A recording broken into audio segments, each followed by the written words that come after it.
The official use of common schooling was invented by Plato. After him the idea languished, its single torchbearer, the Church. Educational offerings from the Church were intended for, though not completely limited to, those young whose parentage qualified them as a potential guardian class. You would hardly know this from reading any standard histories of Western schooling intended for the clientele of teacher colleges. Intense development of the Platonic ideal of comprehensive social control through schooling suddenly appeared 2,000 years later in 18th century France at the hands of a philosophical cultus known to history as philosophes, enthusiastic promoters of the bizarre idea of mass-forced schooling. Most prominent among them, a self-willed man named Jean-Jacques Rousseau. To add piquancy to Rousseau's thought, you need to know that when they were born, he chose to give away his own 5 offspring to strangers. If any man captures the essence of Enlightenment transformation, it is Rousseau. The Enlightenment project was conceived as a series of stages, each further leveling mankind, collectivizing ordinary humanity into a colonial organism like a Volvox. The penetration of this idea, at least on the periphery of our own founders' consciousness, is captured in the powerful mystery image of the pyramid on the obverse of our Great Seal. Of course, this was only one of the many colors to emerge with the new nation, and it was not the most important. An inference can be drawn from the fact that the pyramid was kept from public notice until 1935. Then it appeared suddenly on the back of our $1 bill, signaling a profound shift in political management. The ideal of a leveling Oriental pedagogy, expressed through government schooling, was promoted by the Jacobin orators of the French National Convention in the early 1790s, the commencement years of our own republic. The notion of forced schooling was irresistible to French radicals, an enthusiasm whose foundation had been laid in preceding centuries by utopian writers like Harrington, More, Bacon, Campanella, and other speculative fantasy embracing the fate of children. Cultivating a collective social organism was considered the ingredient missing from feudal society, an ingredient which would allow the West the harmony and stability of the East. Utopian schooling is never about learning in the traditional sense. It's about the transformation of human nature. The core of the difference between Occident and Orient lies in our power relationship between privileged and ordinary, and in respective outlooks on human nature. In the West, a metaphorical table is spread by society. The student decides how much to eat. In the East, the teacher makes that decision. The Chinese character for school shows a passive child with adult hands pouring knowledge into his empty head. To mandate outcomes centrally would be a major step in the destruction of Western identity. Management by objectives, whatever those objectives might be, is a technique of corporate subordination, not of education. Like Alfred's, Charlemagne's awareness of Asia was sharpened in mortal combat. He was the first secular Western potentate to beat the drum for secular schooling.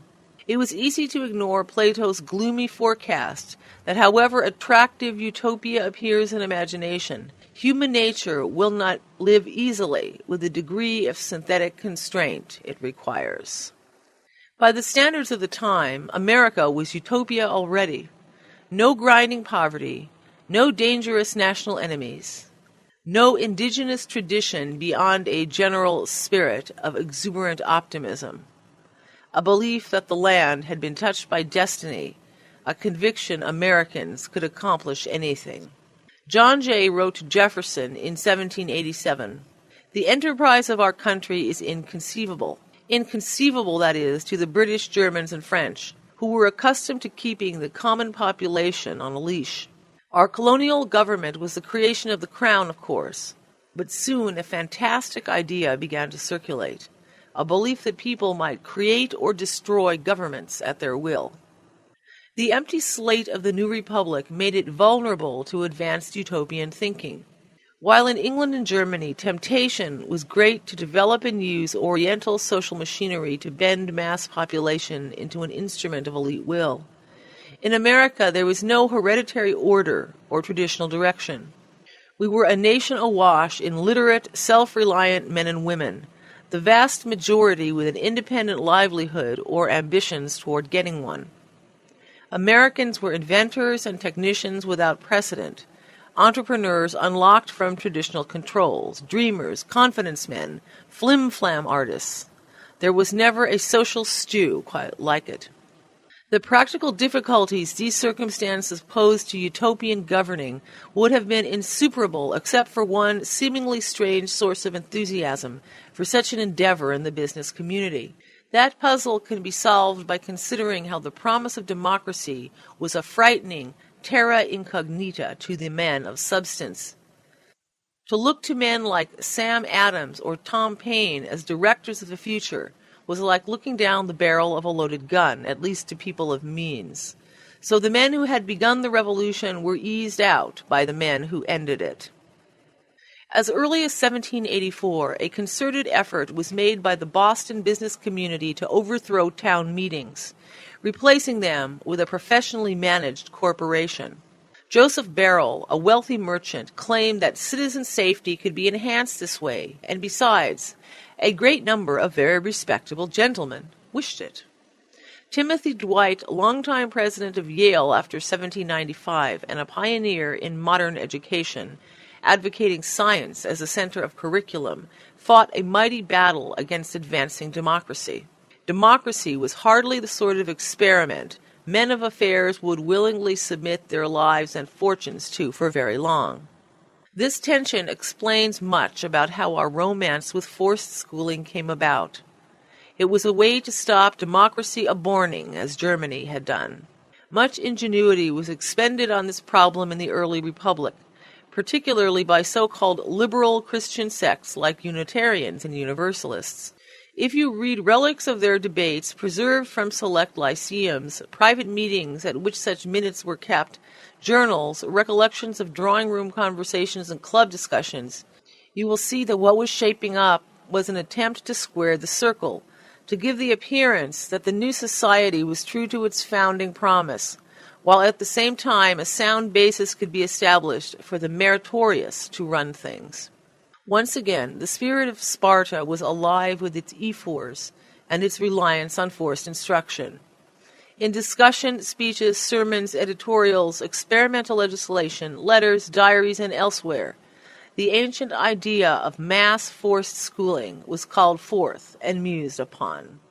By the end of the first quarter of the 19th century, a form of school technology was up and running in America's larger cities, one in which children of lower-class customers were psychologically conditioned to obedience under pretext they were learning reading and counting, which may have also happened. These were the Lancaster schools, sponsored by Governor DeWitt Clinton of New York, and prominent Quakers like Thomas Eddy, builder of the Erie Canal. They soon spread to every corner of the nation where the problem of an incipient proletariat existed. Lancaster schools are cousins of today's school factories. What few knew then or realize now is that they were also a Hindu invention, designed with the express purpose of retarding intellectual development.